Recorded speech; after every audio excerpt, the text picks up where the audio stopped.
All hobbits, Kyle, must die. Every last one of them. Their feet must be chopped off, and their little toes must be decoratively placed in the windowsills of every single tavern of Middle-earth. Their death must be drawn out, Kyle. It must be slow. It must be painful. And it must be artistic. No. Yes. Those are Harfoot. Yes. No, the Harfoots aren't hobbits, Arch. They are two distinctly different species. Simp. No. Simp. How does that make me a simp? Simp.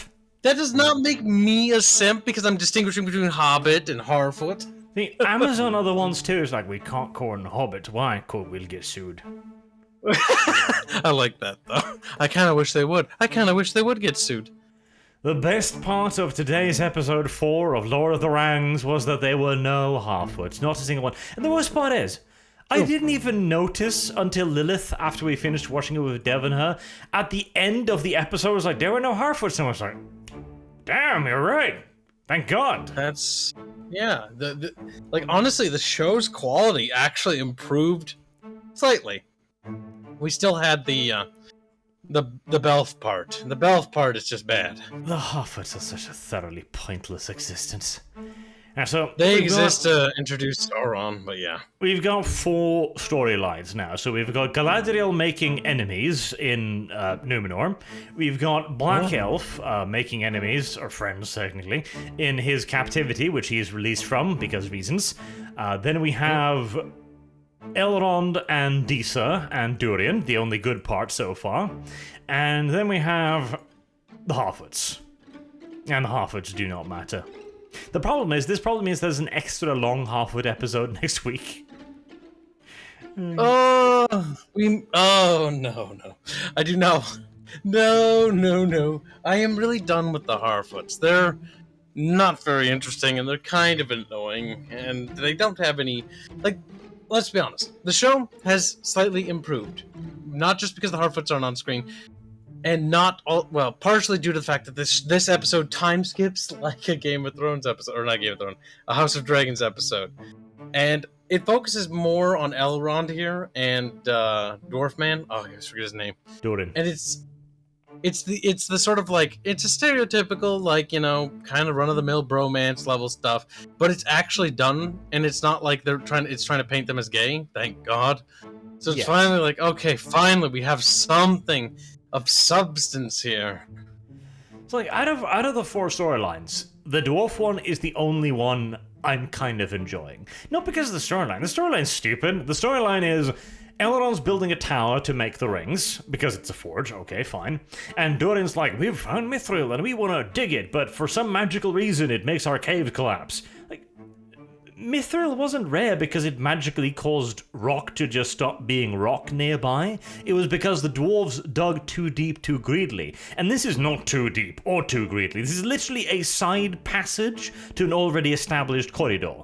Like, we're not at that point yet. But the entire story comes across as disjointed now, because it doesn't say anything, but it's clear that we must be months past. The half the forge is built already.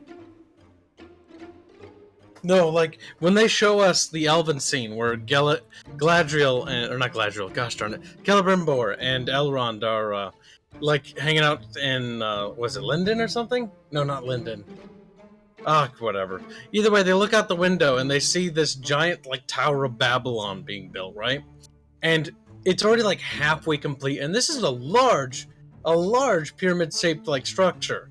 And it's quite a ways long, like a good, what would you say, like, a good couple years in construction now. Yeah, it's been built. The previous episode, we sort of established that, okay, the dwarves were going to send constructors to help. So they have sort of skipped time. They also show Elrond being like, all right, I'm going to go back and hang out with the dwarves for a bit. And then next scene, he's already there. It's like, isn't that kind of like a trek? Like, that's a couple 100 miles, isn't it? Like, that's not quite the journey. Seeing as Celebrimbor was made to walk back home alone, it can't be that long.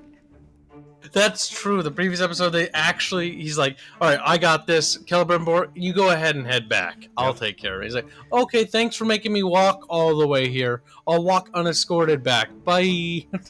But despite the derpiness of the mithril being introduced, the dwarves are still the best thing. And Sofia Nomwete actually does a really good job as Disa, which kind of annoys me, because she's also the biggest middle finger in the entire show. She's a black dwarven princess without a beard, and it's just like, I hate it so much. And yet I cannot deny that whenever she is on the screen and does her jovial fat woman thing, she is great. Like, she is super energetic. She steals the fucking show. And it kind of feels like the Elrond actor is just left behind in the dust as he sits there and he reads off his boring lines. Like, the dialogue, they try so hard to sound poetic, and all they achieve is making me feel like I'm reading a script.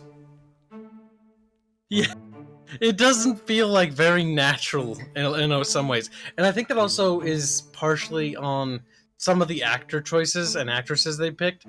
Specifically the diversity hires, because it really, really shows when the diversity hires are right next to a real actor, and like they begin to act, and you're like, oh, that's actually some acting skill. And then they look at them with a stiff face and go like, that sounds pretty interesting. It's like, okay. Yeah, like there was a wonderful example of this here. So we get introduced to Adar, who is another red herring, to be like, I'm Sauron. No, you're not.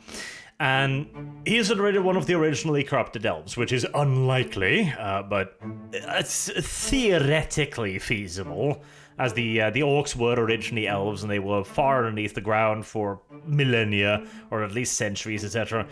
So I suppose it is theoretically possible for one of them to remain elven-looking. But anyways, he has actual acting chops. Like, when he's putting down one of the orcs, he looks to give a shit. Like, he has a tear in his eyes. He talks to Black Elf.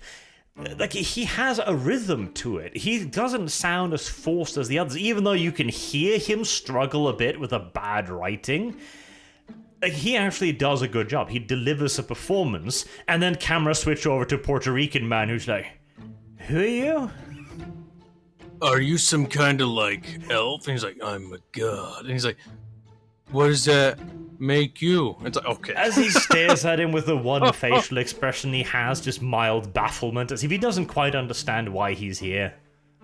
That is something. Like, we need to point this out. Galadriel and Belf, I can't remember his name, both of them have the same expression. Like, they really suck at emoting themselves. Galadriel every other wears actor a permanent frumpy frown. Yep, and so does Belf though. Belf looks very frumpy, doesn't he? Like, in every scene, he's got this frumpy look, like he's got he's got to take a massive shit, but he's constipated. To me, he just looks confused, as if he's not quite sure why he's here and what he's supposed to be doing. He's like, am I an actor or something? Yeah, kinda. I think he's shooting for, like, quiet determination, but misses quite badly. And again, I'm not sure if it's him himself or the direction here, because some of the lines, when they try to be poetic, it's like, ooh, that was kind of a little cringe to listen to. Yeah. They're trying to be deep and, like, introspective. It does not work out very well. Okay, so he's captured, and the orcs and goblins are just like, well, Daddy tells us to let him go, so we'll do that. And he manages to save Theo, who's probably his son still, because, oh my god, and in the perfect example of writers, where they've gotten themselves to a situation where it's like, okay, well, the refugees, where can they hold up? Oh shit, the tower, that's fortified, right? But the elves were in there. They've been captured. How? The fort is intact. Details. And then they're like, okay, but there's got to be a problem. Like, now they're safe. They can't be safe. There's no drama then. They didn't bring any food. There you go. And they didn't bring any food. Like, one of the dudes lays 5 potatoes on the goddamn counter's like, ah shit, found potatoes, that's all we brought. Yeah. It's like, oh, we're gonna have to cut rations further, which implies that they've been rationing for a while. It's like, okay, you're gonna have to, like, think about that line for a second. We're gonna have to cut rations further. They're demonstrating that these 5 potatoes are it. He's like, oh, well, I'm not cutting my rations. Which, I mean, fair enough. Like, how are you gonna split 5 cutting potatoes between like 30 dozens other of people? And like, they didn't notice there are 5 potatoes left. That's all of their food. And only now they're like, ah, damn, we don't have a lot of food, do we? It's like, God damn it. And so Theo has to wander off to the village to fetch the food, because there's a shit ton of food. There's an entire wheelbarrow of food and more that they just left behind. And they know where it is, too. Like, oh, what about the root cellar? Oh yeah, there's food there. We ignored that when we were fleeing for some reason. And he gets into a whole kerfuffle with the most dramatically conveniently timed orc in history. Like, the orc is standing behind him and waits for the camera to zoom out a bit before going like, aha, it's my turn to be on the scene. Oh, yeah. Right when, like, you can see him in the background, right? Because they have the background blurred, but you can see his outline, and it pauses there for too long. It's like, okay, I get it that you're doing it for the slower in the audience, but... like, we could tell he's right there this whole cunting time already. And as Theo is just about to escape, like, he waits around a corner to grab Theo. It's like, dun dun dun. Oh, and then Black Elf shows up and kills the orc. So what was happening here was, the orc had seen Theo, and instead of calling out to his friends, he was just like, ha ha ha, and stood behind the goddamn corner. Meanwhile, Black Elf is right nearby with a bow and a fully loaded quiver, sees Theo about to be ambushed by the orc and goes, this'll make for a dramatic entrance. I'm gonna let the boy get captured first. So he's like waiting, he's like, hold on, I gotta do it because my script says it right there. Wait for Theo to be in danger. Timing is everything. It does feel like that, doesn't it? Like, a lot of the sequences, the jump scares especially, and any sort of action things, it feels like it's sequenced in such a way that's like, alright, we gotta do this thing, it's gotta look like, you know, it's almost gonna get stabbed, and then the blood coat, like, spurts everywhere, but it's actually not his blood, it's the other guy's blood. It is very clear that this is the first big job these showrunners had ever had, because it's not good. And then, okay, Black Elf saves Theo, right? Theo is limping heavily, because reasons. The orc looked to, like, cut him in the arm or something, but I guess he cuts him in the leg. And he has been chilling in a well for a day, because, you know. But he's limping, he can't move very fast, and yet him and Black Elf managed to run away from the orcs for the entire rest of the night until dawn rises. And they're shown as being just slightly ahead of the orcs. Like, again, it is just a script going, right, we need a dramatic chase sequence here, but it makes no sense. I don't care. We need a dramatic chase sequence. I'd like to also point out that Belf stopped constantly to shoot, and they're also constantly stopping. The orcs are always running. You remember that Monty Python scene in The Search for the Holy Grail where the knight's running and then it keeps resetting like he's further back? Yeah. That, unironically, is this sequence with the orcs.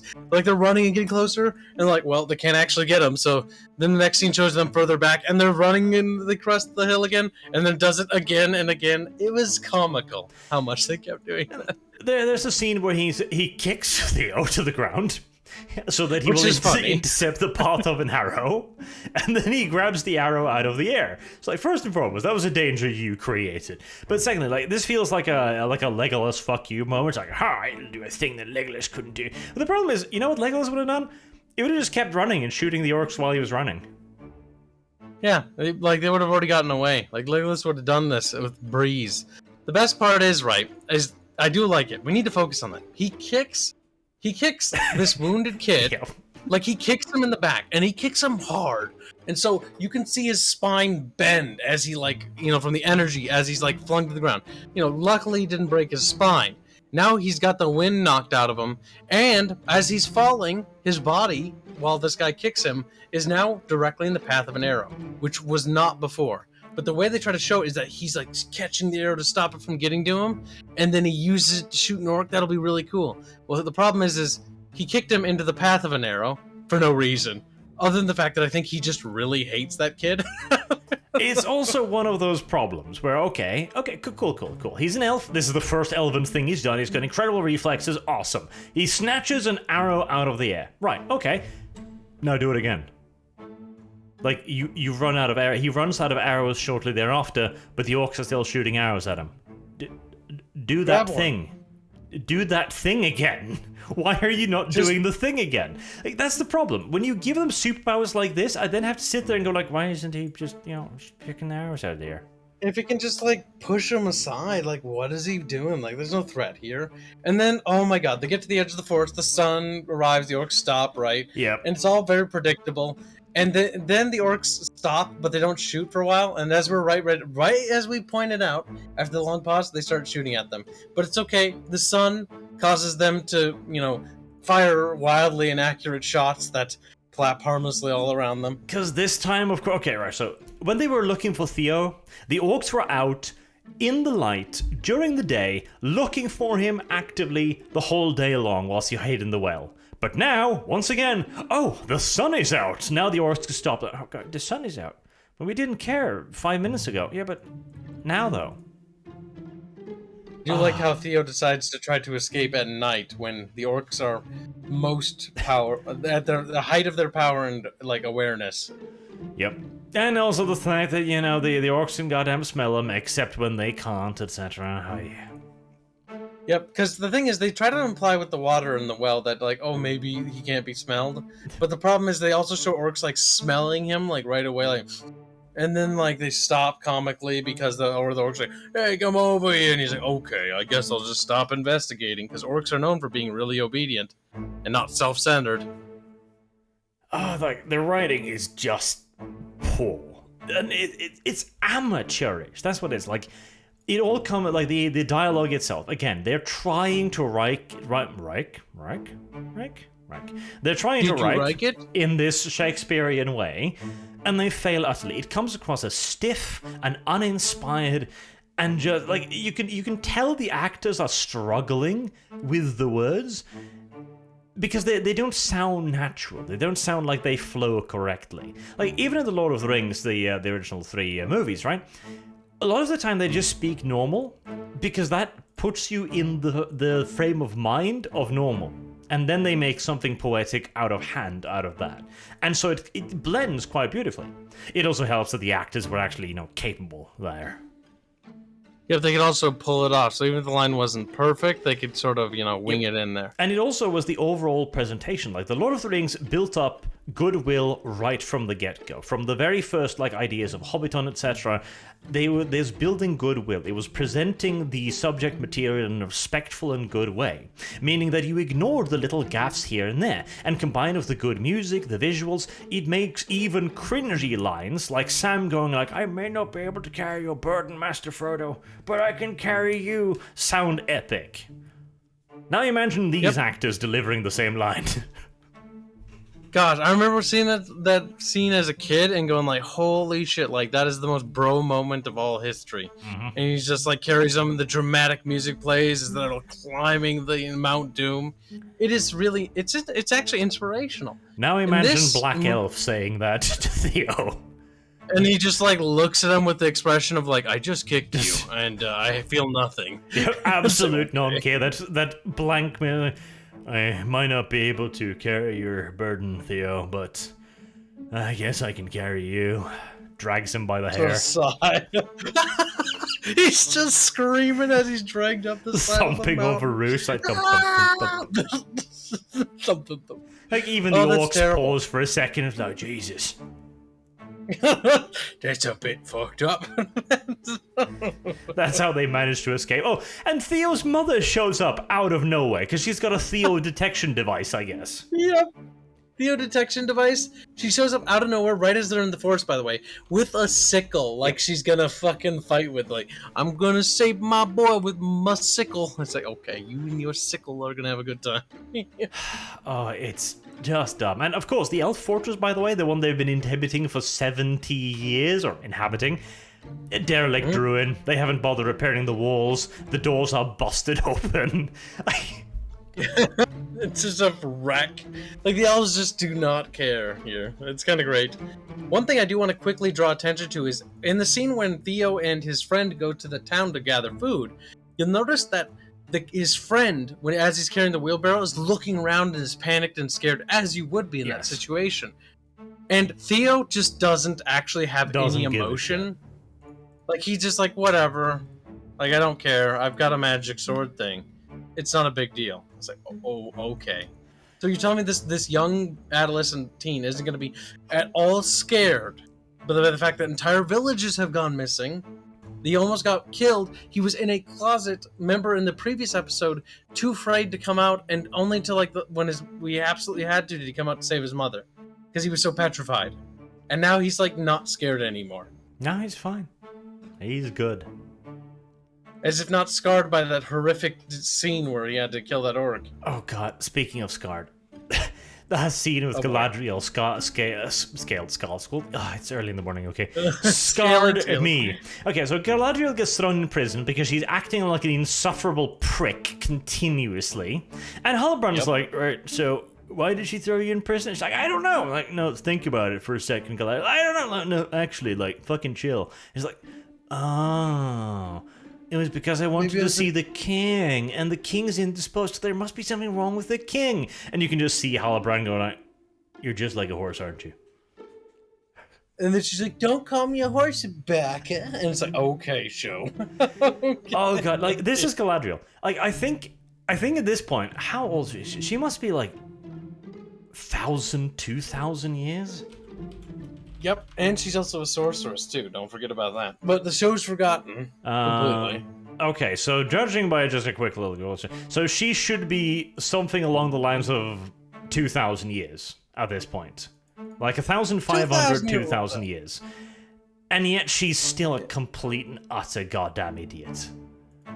Like, yeah, she's supposed to be really good at diplomacy, and here she bumbles diplomacy so bad, she ends up in prison and basically right about to be exiled from Numenor, or basically kicked out of Numenor permanently. It's so goddamn stupid. And of course, there's a girl boss moment, because the two women are the only ones in the entire story that knows what's going on here.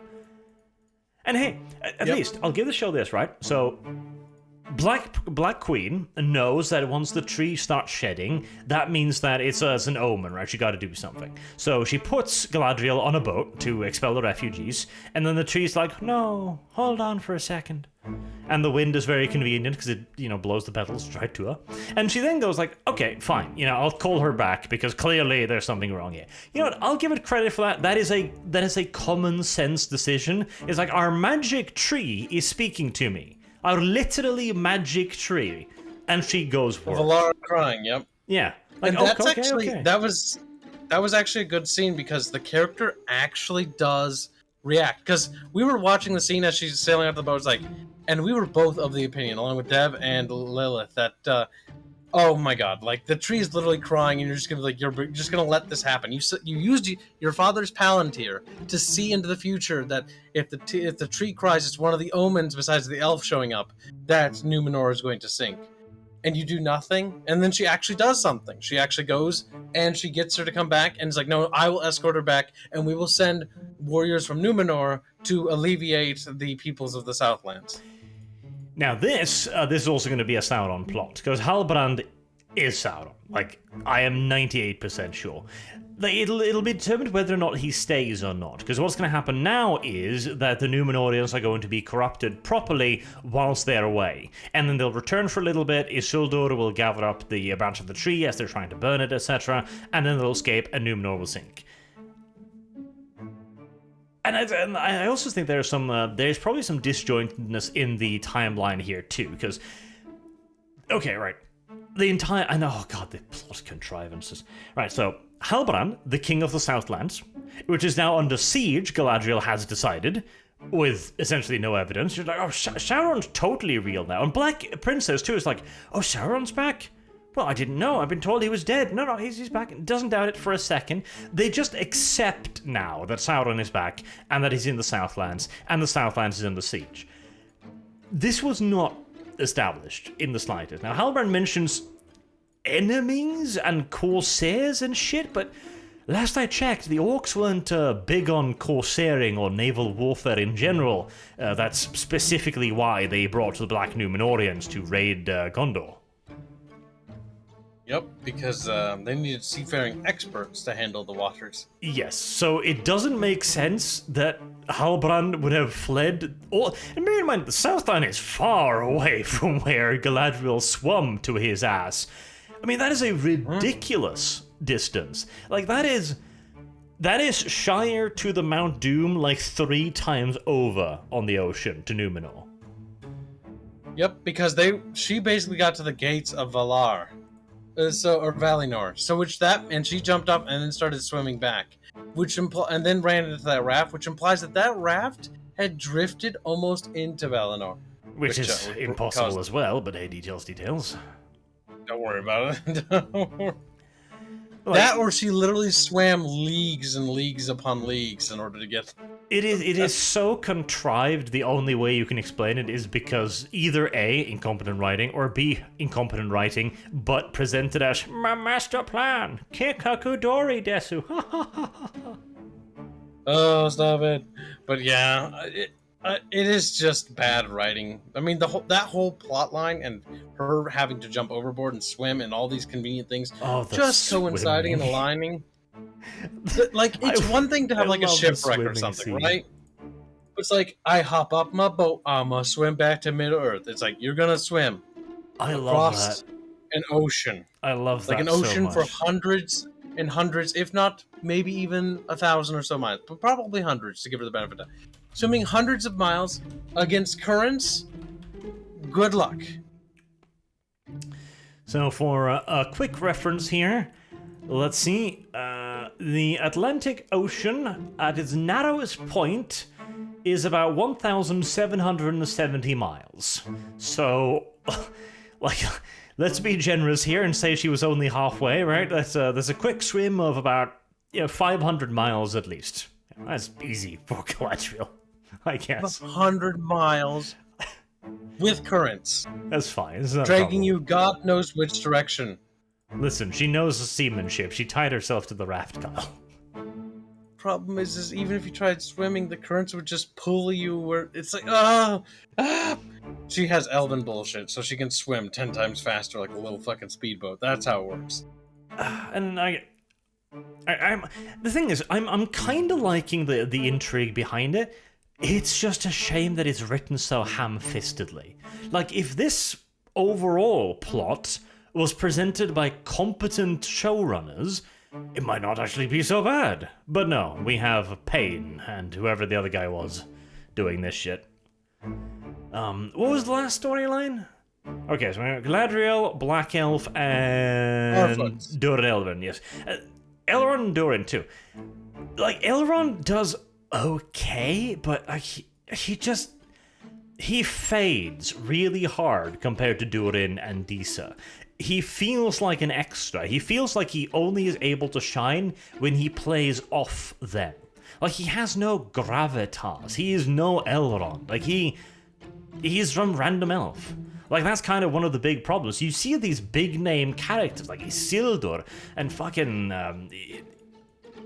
Elrond, Elendil, and Galadriel, and they just feel like randos. Yep. Well, I mean, the actor who plays Elrond in this show is called Robert Aramayo, and he's young. He's also inexperienced because he's young too. The guy who plays Elrond in the Lord of the Rings movies is the same guy that played Mr. Smith. That's Hugo Weaving, and Hugo Weaving is a Smith, actually. Whatever. Hugo Weaving is a A-class actor. He's just absolutely fantastic. Yes. He's got that gravitas on scene.